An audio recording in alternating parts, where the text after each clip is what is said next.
Hi, I'd like to thank you for joining me for today's Todd Talk, where we take teaching theory and turn it into teaching practice. So what we're going to be talking about today, one method of enriching or challenging the gifted students in your classroom is to use a thinking platform, such as depth and complexity. So what you see behind me here are the depth and complexity icons. There are 11 of these, and these were designed by the California Department of Education. And the idea behind these is to push the thinking of gifted students to that next level. And it doesn't just work with gifted students, however, it does work with all students to get them to the next level. It just works particularly well with gifted students because they have so many levels that they could possibly go to with their innate ability. So the way that the icons work is, the student is working on something and you present one of the icons to try to push their thinking. It's just a visual reminder to have them think. So some kids naturally will come to that next level of thinking on their own. Other ones need a little bit of scaffolding or a little bit of push or a little nudge, and these icons provide that. So what you can do with these icons is you can use them to kind of like trigger in your students, oh, okay, I need to take this to the next level, not just this level. So you're going to be pushing their thinking. So you're not going to have surface level thinking. You're going to have depth and complexity, and hence its name. So I'm going to talk about these 11 icons and what they mean and how you can use them in your classroom. And then there'll be further videos on this to kind of go into each of the icons and what these kind of might look like. But this is just a basic introduction to the icons and how they might be used. So the first one is language of the discipline. So what is language of the discipline? Language of the discipline is students knowing, so when you enter into any profession or any specialty or any skill, there are particular language associated with that. So for example, as a teacher, we throw around things like IEPs, we throw around things like BLTs, we throw around all these terminology that are specific to teachers, and we understand this language. But someone who is on the outside looking in may not understand this language. So when I go home and I say those things to my wife, she goes, "What is a BLT? It sounds like a sandwich." And I'm like, "No, it's a building level team." And so there are this language within professions. So my wife, who is a pharmacist, when she gets together with her pharmacist friends, they talk about all sorts of things that I don't understand at all. It seems like they're speaking English, but to me, they're not really. And so I don't understand it. So I need to be more familiar with that language of the discipline.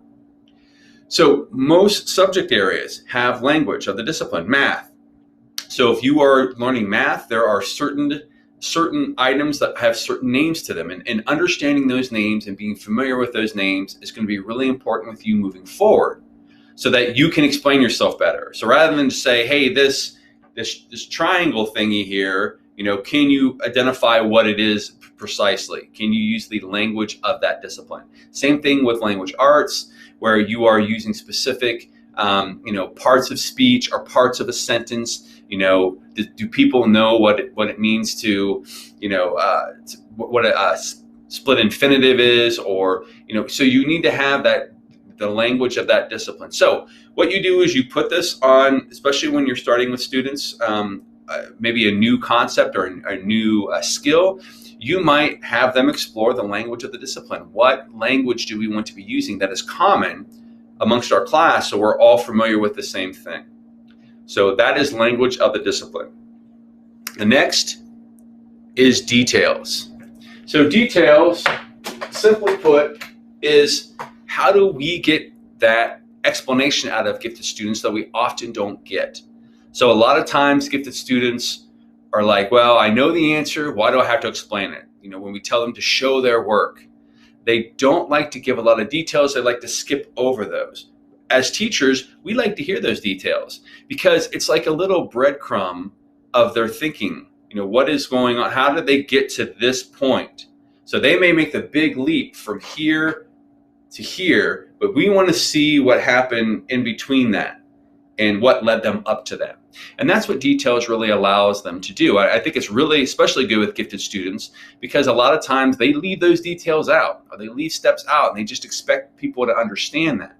But as we know as educators, it's really important that they be able to communicate what it is that they're trying to show us. And how do they show us step by step by step? I always tell my students, when you're writing an essay, you must assume the author or the reader knows nothing about this, and you have to explain everything. And sometimes getting them to do that is really difficult. They're just like, oh, well, why don't they just know this? So this would be a great one to use with students, even when you're assessing them. When they don't put enough detail, you can put this icon on their paper so they know, look, you need to provide more detail. Or if they are giving you just a basic explanation and are not going into all the steps, you can turn to the details icon to remind them, hey, you need to fill in some of these blanks. You need to make sure that you're explaining yourself a little better in regard to this. So that is details. Next is patterns. So there are all sorts of patterns in learning and in different subject areas. And so learning these patterns can be really important. So for example, in science, there are patterns within ecosystems. Now these patterns are not guaranteed, but they usually follow a certain pattern, hence its name. And so being able to understand how that works in an ecosystem, you can put things in the ecosystem that are going to make it successful based on past patterns, or you could have introduced things into the ecosystem that's going to mess it up based on past patterns. And so patterns are something that you look at where,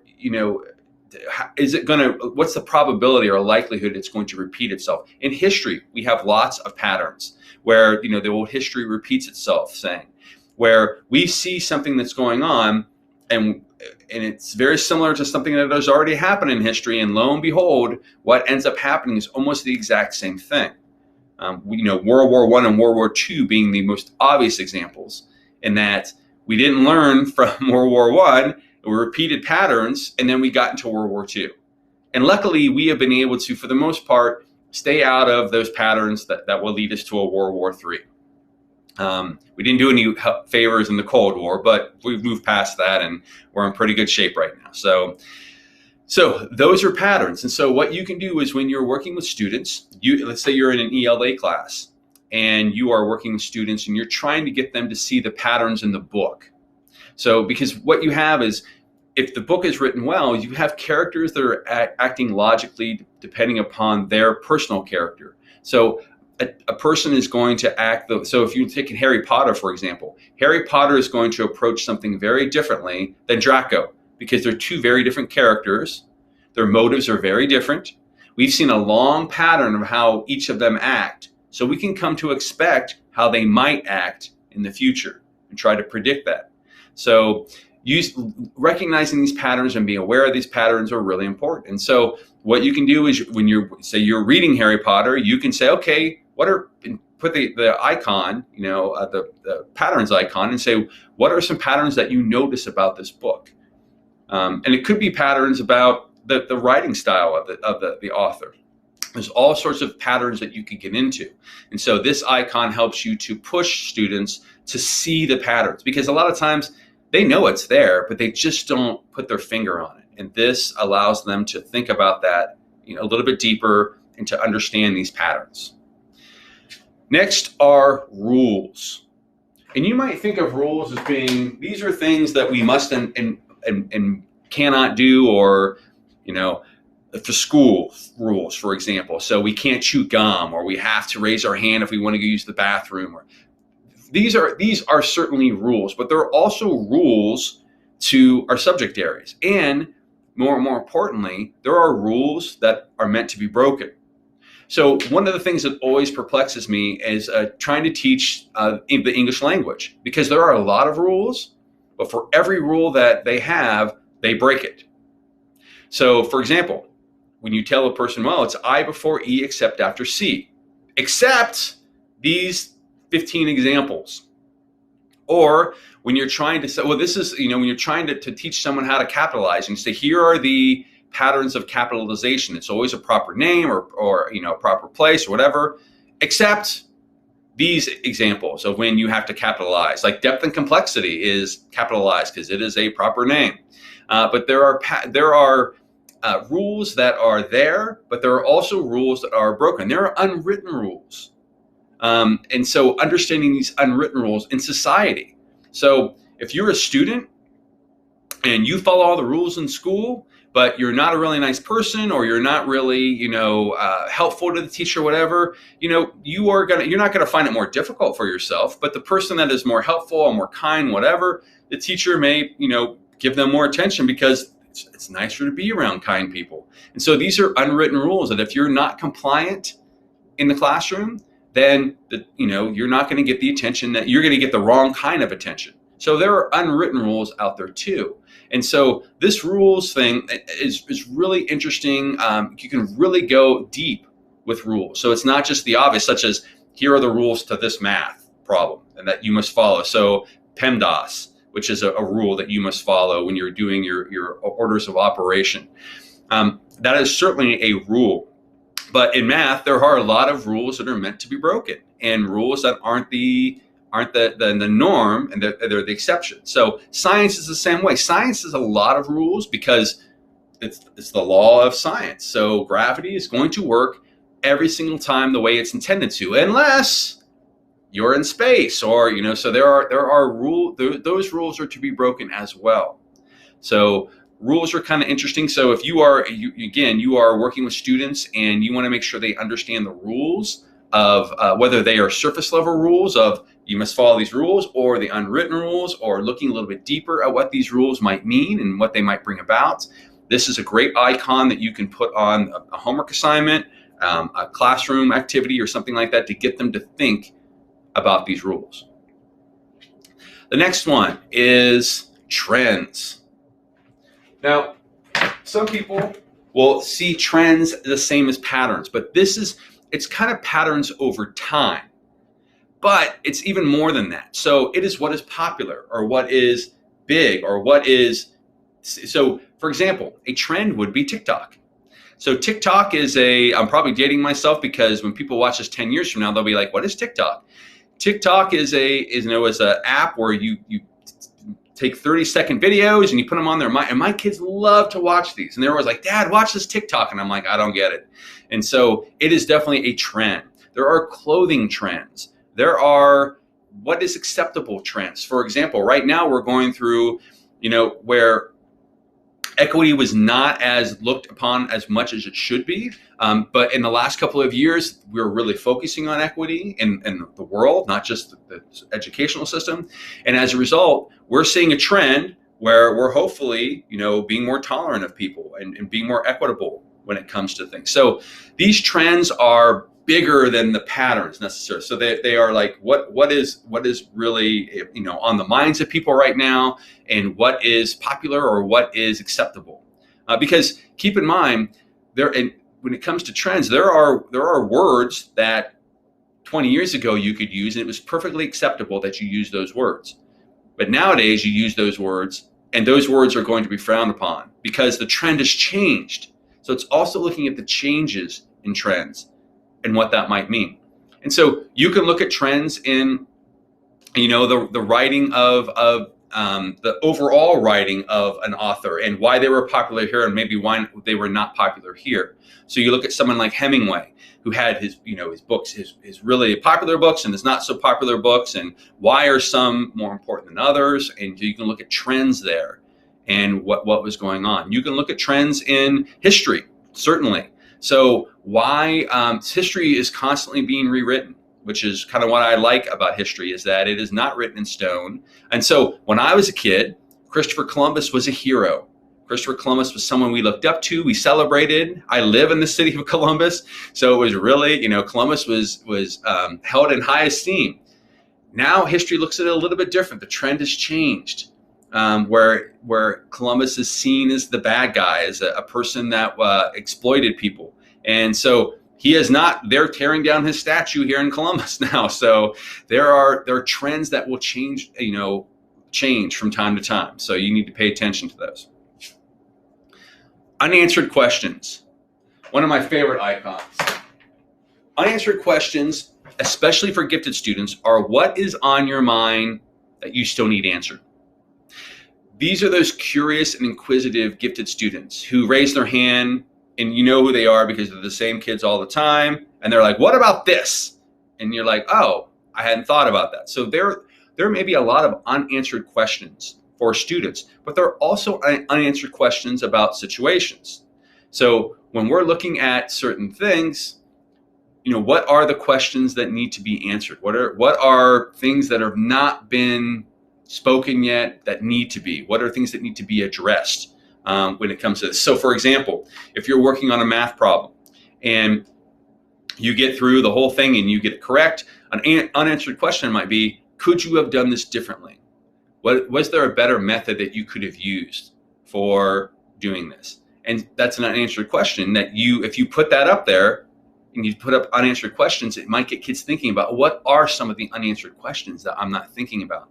When you're reading a book or a novel, and when you get to the end of it, it's not always tied up in a nice little bow. There might be some things that have not been answered yet. And so as a result, that you can put that icon when you're having a discussion or whatever, and it could get them to think about what are some of the unanswered questions that need to be addressed or that I'm curious as to know more about. So unanswered questions, again, one of my favorites because it really plays into gifted students because they have a lot of unanswered questions. And so you kicking them to that next level is going to cause them to think of some students that maybe aren't those kids always asking the questions, but to get them to think about that as well, to get into that inquisitiveness, that curiosity of how do I answer that. There's big ideas. And big ideas is what is it that we're learning and why are we learning it? So what is the big picture here? This goes back to John Hattie's visible learning. So when students are learning something, they need to understand what it is they're learning and how it fits into the grand scheme of things. So a lot of times in education, we teach things we compartmentalize it, and students don't see the relevance of why what they're learning is important. These big ideas are really important to help them see that big picture, especially for some gifted students who sometimes can be very narrow, have a narrow view or be tunnel vision. So how does this look in the real world? Or how does this work within the field of math? Or how does this work within the field of science? And so the big ideas are taking what they're learning and them understanding. So you can say to them, what's the big idea? And if students can't answer that, that's an issue, because you need to make sure the students understand what they're learning and, more importantly, why they're learning it, and also how it affects their lives. That's that big picture. So to see, okay, I'm doing this. Why do I need this for later? Where is this going to come into play later in my life? And so being able to answer those questions is going to be really important. So when it comes to the big idea, this could be a great way at the end of a unit to say, okay, what was the big idea? But you might not want to wait till the end. You might want to be asking throughout. So students should be aware from the very beginning what it is they're going. So you might introduce a topic and say, okay, what is the big idea here? What are we going to be exploring here?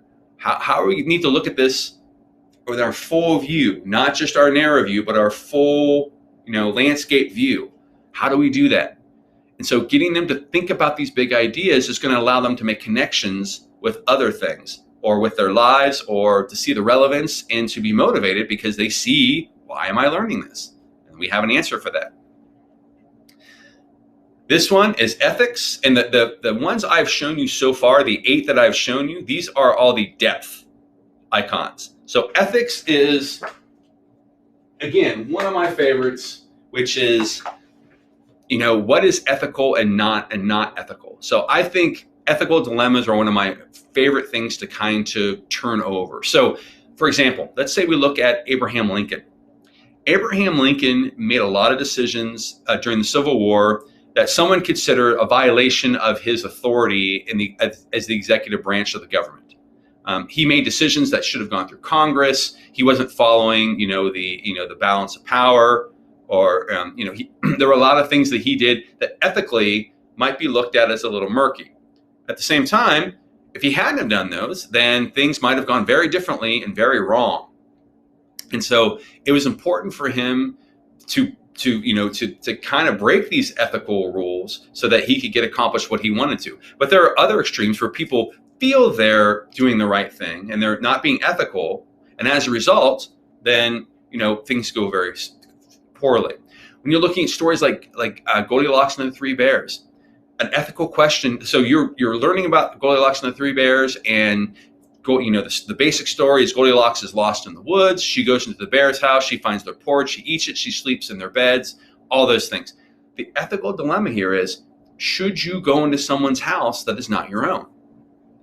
And students can have a really rich conversation about that. You just put that icon up, and you say, okay, what is the ethical dilemma here with what is going on? And some students will say, yes, if you're lost in the forest and you feel like you might die, it would be really important for you to go in there and try to survive. Others may say, no, that's breaking and entering. You can't do that. And so there are these ethical issues that you want students to kind of, the murkiness, and you see overlap here with rules and unanswered questions, and these icons all overlap with one another. So you don't just have to use them singly. You can use them multiple ones together to get people to think about this. So if I put up rules and ethics for that Goldilocks one, that might be a really interesting conversation that students can think about and go a little deeper into what maybe than just a story about a girl going into a bear's house. And so there are all sorts of things, ethical dilemmas when it comes to when they were testing polio, he tested it on his family. Is that correct? Well, it certainly helped a lot of people later on. So, it was the right decision, but was it the right ethical decision? And as scientists, there are a lot of ethics, whether it be cloning or, whether it be, there's all sorts of ethical issues within that, altering DNA, things of that nature. All ethical issues. And so what you do is when you come across an ethical issue, you put that icon on a worksheet or, an assessment, whatever, and you're pushing students to that next level. And so those are the 8 depth icons. There are 3 complexity icons as well. And so one of them is multiple perspectives. Multiple perspectives is really interesting in that people are looking at it from more than one viewpoint. So if you are looking at history and you're looking at the Civil War, a lot of times we see, okay, here's the North, here's the South. Those are our 2 perspectives. But there are a lot of perspectives within those perspectives. So in the North, there are the people that live in the city, the people that are more rural, the rich who aren't fighting in the war, the poor who are. There are how do blacks see the Civil War? How do people who are going for civil rights, how do they see it? Or abolitionists? How are people that support the South, that live in the North, how are they feeling? So there are so many perspectives that you could get into when it comes to history. And so getting students to think about that is not just, this or that. There are multiple layers of perspective going on here that we need to consider.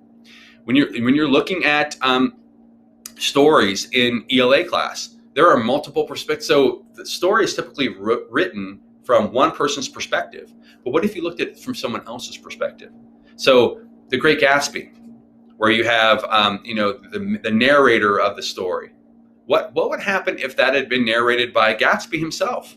How would he have seen that? Or by Daisy? So you could definitely look at how someone might see something. And again, you can combine this one. So if you look at multiple perspectives and you look at, something like when you're looking at ethics, some person might see it like this, some person might see it like this. So you could combine those 2 icons together. And these icons are meant to be combined so that so it doesn't necessarily just have to be one icon and students are doing that. You could have multiple icons. What are the details involved in these perspectives? So how do you get students to think about those things as well? So multiple perspectives is definitely something that students can look at and puts them in the shoes of another person. It creates empathy. It creates an understanding maybe that they didn't have before, which is why I like it as a icon for complexity. Over time, and you're going to see, again, this is one that can be combined. So if you come over here to patterns, or if you go to your trends, how do those change over time? So you can combine those three together and look at, okay, over time, here's the pattern. Does that pattern change at all? And if so, why? And if not, why not? Trends, same way. So over time, trends will change. So this is why fashion's a really easy example, but this is why fashion goes in and out. And things that were cool 10 years ago are no longer cool now, but then in another 10 years, they will be. So this is over time and when you sprinkle in time to especially trends and patterns, but other things as well, it changes the thinking, because we think, okay, right now, this is what is acceptable. So what if 30 years from now, it is not acceptable to own pets? So right now, it's just the accepted rule. So that's the rule that, it's an unwritten rule, but you can own pets. There's certain pets you can't own.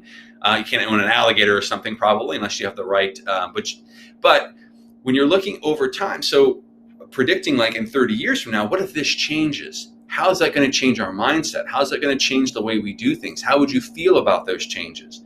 Would you feel, and this happens all the time, where education, we see a lot of change over time. We've seen a lot of patterns, and over time, those might change. So we're focusing on one thing, and all of a sudden, now we're focusing on this over here, and we see those come and go from time to time. And so they become trends. So all these things kind of mix together. And when you sprinkle in the over time, you are getting a much richer viewpoint. You're getting a more in-depth, more complexity as a result. Our final complexity icon is across the disciplines. A lot of times when we're teaching, we are in our subject areas, and that's what we're focusing on. So for a math teacher, students are learning math in there. But what if students are learning about how the math connects to science in the next room? Or they're looking at how math was used for that social studies, that moment in history. How does that, or into economics, which it certainly factors into. So how can we get students to think about, to get them out of the vacuum of our individual content classrooms and think about, how does this work with all disciplines? It doesn't just need to be your core areas. You can think, how do we bring in music to this, or art, or how can we bring in other disciplines as well? It's not just your core ones. And so when you're looking at things, you might be analyzing something using art. So in my history class, I would use the wood carving by Paul Revere of the Boston Massacre, and we would be talking about ethics. We'd be talking about rules. We'd be talking about multiple perspectives. We'd be talking about unanswered questions. So we were talking about all these things, using this piece of art in order to do that. And then I would challenge students, draw your own version of the Boston Massacre and how you think it might have really looked, as opposed to this carving, which was by many was considered to be propaganda, and it wasn't an accurate portrayal of what went on. And so you could combine this. So there's across the disciplines, we're not. And so what that also means is it also means you possibly working with other teachers. So when I was in the classroom, I constantly wanted to work with my ELA teacher and my math teachers. We would do units together. Especially when we got towards the end of the year, we wanted to bring it all together and for students to see how this stuff worked across the disciplines, and how one teacher might be looking for one thing and another teacher might be looking for another thing. So for example, I had students write a research paper on westward expansion. And there were two things going on here. So there was my history class that they were learning about what had gone on, the details of what had gone on, the trends, the patterns, how things over time had happened, all those things. But then when you got into the language arts thing, there was evaluating the paper for proper grammar or sentence structure or logic. What is the language of the discipline there? So they were being graded twice, once for the history aspect and once for the ELA aspect. But you could combine that within your own classroom. I could have very well have also evaluated them on grammar and the conventions of writing. So across the disciplines means that you are bringing in all sorts of disciplines, and so students see how it spreads across. Because unfortunately, we know the way the real world works is that these things are not done in a vacuum. These things are seen, across the disciplines. So when we go home, we're using all sorts of disciplines to even make dinner. We have to know the temperature. We have to know how long to put, but we also have to know, what is the history of my kid doesn't like this or something like that. Or we're looking at the language of the discipline, where we're looking at, what are we putting into it? If someone says put in vegetable oil, is that the same as canola oil? And knowing those differences. And so in the real world, this all kind of blends together. And so students being able to see the complexity of across the disciplines is going to be really important. Now, what I want you to keep in mind is that these icons that I've introduced to you are kind of the tip of the iceberg. Just like its namesake, there is more depth and complexity to depth and complexity. So there is what is known as the content imperatives.